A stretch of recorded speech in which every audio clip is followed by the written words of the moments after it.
It's Kathy and I'm participating in a fall YouTube hop, and all the links are going to be in the description below so that you can check out some of the other YouTubers that have made videos for this YouTube hop.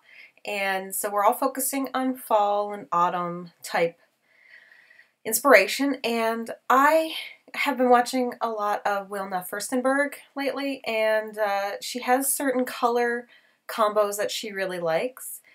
And I kind of got inspired to do a color combo similar to something she likes. She likes, at least she used to like orange and yellow a lot for autumn inspired projects. And I'm kind of getting mixed media-y for some reason. I don't know why. Every once in a while I get really into doing a whole bunch of mixed media layouts. And then I'll stop for a really long time and you won't see me do any mixed media.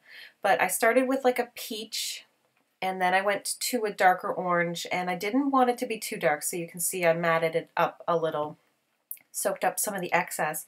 And this is an Echo Park 6x6 stencil, and it's really cute, and I'm so stupid. Don't ask me why I thought this would even work. It doesn't work. You have to stipple your stencils when you're using paint. And of course, I'm kind of doing it, but I'm just doing it with a large brush, so it really does not work, as you can see. But you know what? I'm just like, okay, forget it. I'm just going to run. I tried to mix run and roll right there, so roll with it, and all I did was just smush the yellow over top. I had originally thought that I was going to use not gesso, but the other thing, modeling paste, like maybe do some yellow modeling paste, but I didn't really feel like adding that kind of dimension to it. And I don't know why, but for some reason I forgot to film that I stamped on this layout. And it was just with this stamp that I had bought, I don't know, probably on clearance at Michael's, and I had never used it. So I used it for this. I do cover up most of it, and I kind of regret doing it. I wanted to do something kind of doodly and interesting in the mixed media parts, and I just ended up stamping, but it's really dark. It's a little bit darker than I wanted. But it's okay, because a lot of it's going to get covered up. This is just kind of a hint. That's always the big thing with me, is I never think this through, and I always end up covering half my mixed media adventures. So but I do like the little added effect it gives, especially if I'm working with like just a white piece of paper, but I'm not doing anything with like a cut file or anything like that. Then I like to have a little bit of mixed media on there just to kind of, I just love that watercolor effect too. So there's no gesso on this because watercolor absorbs differently into gesso, and I don't have any clear gesso anyway, so it would have been white gesso, which is not white, and it's off-white, and it kind of looks weird. I took some strips of the Maggie Holmes Gather, which was, what, not last year, but the year before's collection, kind of autumny collection, I think. Or maybe it was last year's autumny collection. And it had like teals and pinks and corals and mustard yellows, which are some of my favorite color combos. And I loved that really small polka dot that they had. So I cut some strips and popped some hearts out of it because I wanted some polka dot hearts, but then I also liked the negative that was left behind, so I'm going to put that in around. All those flowers were just fussy cut flowers from the rest of the paper. This is, besides maybe one or two pieces that are just kind of random background papers, that's all I've got left of this collection as far as papers go. I've been kind of saving that rose one for doing fussy cutting. So I did fussy cut out some, and I am going to definitely struggle with how I want to place my roses, because I want them to look natural, but I don't want two that look exactly the same beside each other, and I'm just super picky when it comes to that.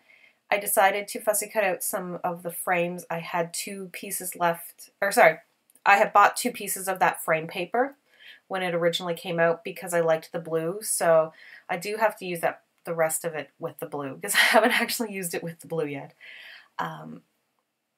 but I just thought I'd cut out some frames just to add in some, I don't know, just more dimension, I guess. The large doily that I'm using I got from Pretty Little Studio a while ago, and they are fantastic doilies. They're pretty much the kind that everyone orders from Amazon. It's just ordering from Amazon for me for those is not actually worth it. It's just too expensive. Anyway, I think I've mentioned that before, but that's why I had them from Pretty Little Studio. So if you can't get them from online somewhere else, get them from there. I think they still carry them. I wanted to do the hearts with some dimension, and I knew I couldn't use my stapler without, you know, taking it apart to try and staple in the middle, and I didn't want to be bothered finding the foam to do that and all that. So I decided to staple them first and then stick them down to make it look like I had stapled them onto the paper. But that didn't work with my crystal... What is this stuff called? It's right in front of me. Glossy accents. Anyway, so I just used foam dots to pop it up. And I kind of struggled because I could not find my Gather ephemera. I don't have the chipboard. I was never able to purchase the chipboard. So I just have the ephemera, but I don't have a ton of the collection anyway. So it's not a really big deal. So I'm taking out some older stuff that I think is from either Open Book or one of her other older collections. I went through the new like carousel stuff thinking that the Gather stuff was in there. I found some Jen Hadfield products that are older from a fall collection, and I took out the ampersand and I shove it there, and I'm gonna use it, and then eventually I'm just gonna rip it out. Oh, I do use the carousel collection buttons because they're black and white. Like my whole goal with this was to have like a black and white, and then the teal and the pink and the yellow. This layout right here is like my ultimate favorite like color, one of my ultimate favorite color combos like going on. It's got black and white polka dots, which is my favorite. It's got watercolor effect, which I love. It's got the coral and the peach and the pink and that mustardy yellow, another favorite of mine. It's got something to do with fall, which is my favorite season. Like, there's just so much in this layout that is just my favorite things. This should have just been called My Favorite Things. That should have been the title of it. I do struggle with the title. You'll see that later. I loved that tag. It was so gorgeous. That was from the Gather collection. So I am going to use it. I split it up, and I'm going to put part in the top, part in the bottom. I eventually put twine through the hole, but I don't know if I do that on camera or not. But I am going to use like that tiny thin jute or natural looking twine. I do have this whole way that I do this layout, and then in the end, when you see the final picture, you'll see that I did change it, and it was because too much stuff was competing. Like, there's enough stuff on this layout competing already. I didn't need the title competing with little word phrases and stuff like that. Like this, the one there that says "This is what it's all about." I put it somewhere, and I put it there, and I love it there. It works really well, but that should have been the title in that case, and I didn't want it to be the title because I do remove that singular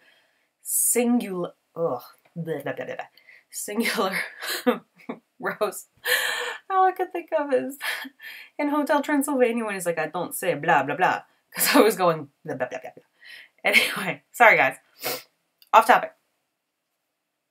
I have kids. I have to watch kid shows. I love that happy heart down there. I love the "this is what it's all about" part there. But I do realize, like, there's too much black and white in that bottom right-hand corner. There's no color going on. I want a few more little sticker ephemera pieces here and there. I don't even know what that lemon thing was from. I think it was from a 6x6 paper pad. Like a We Are Memory Keepers collection called like Wildflower or something. It had nothing to do with Maggie Holmes, but I had it in that ephemera pack because the colors match. So I brought it out.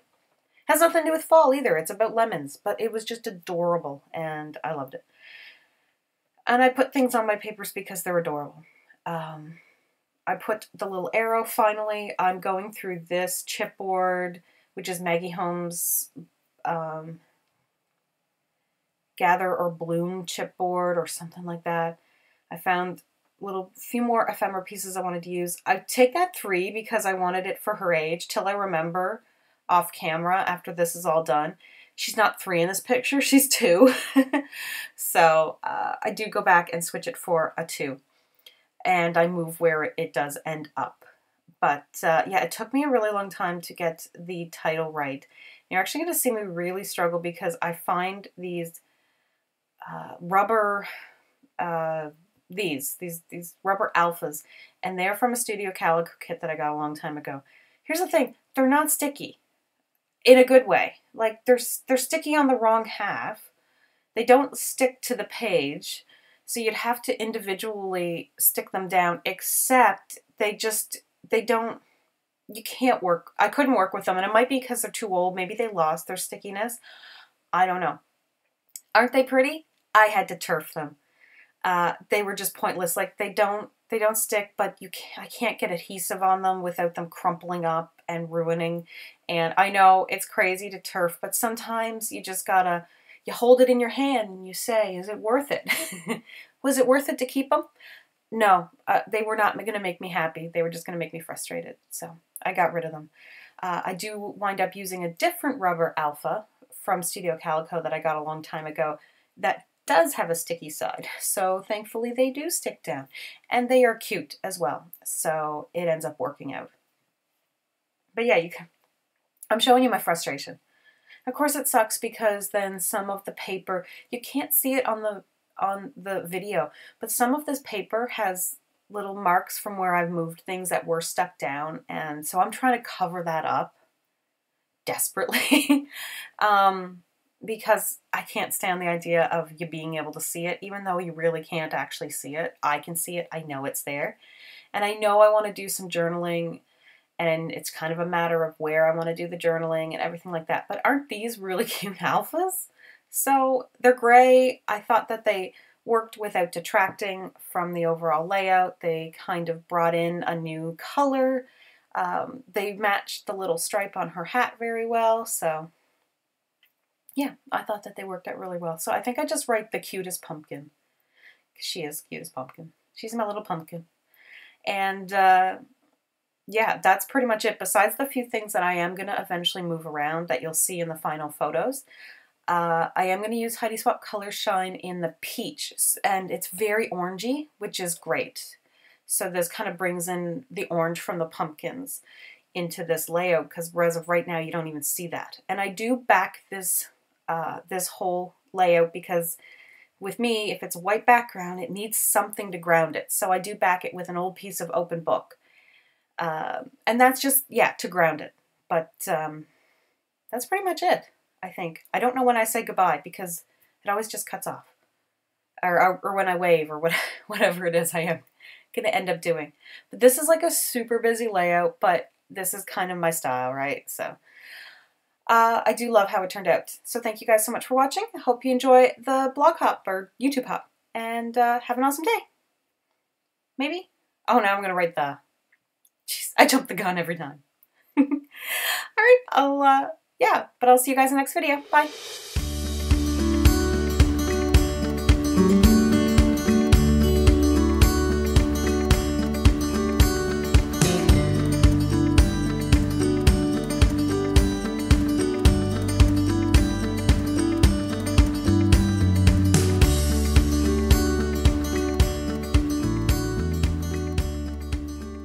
Hey guys, in case you didn't know, I have started a Patreon channel, so if anybody wants to help support my YouTube channel as well as some of the Scrappy adventures that are coming up, I would really appreciate it. Even $1 a month really helps out. But even if you just like and subscribe and comment, that really helps as well. Thank you so much and have an awesome day.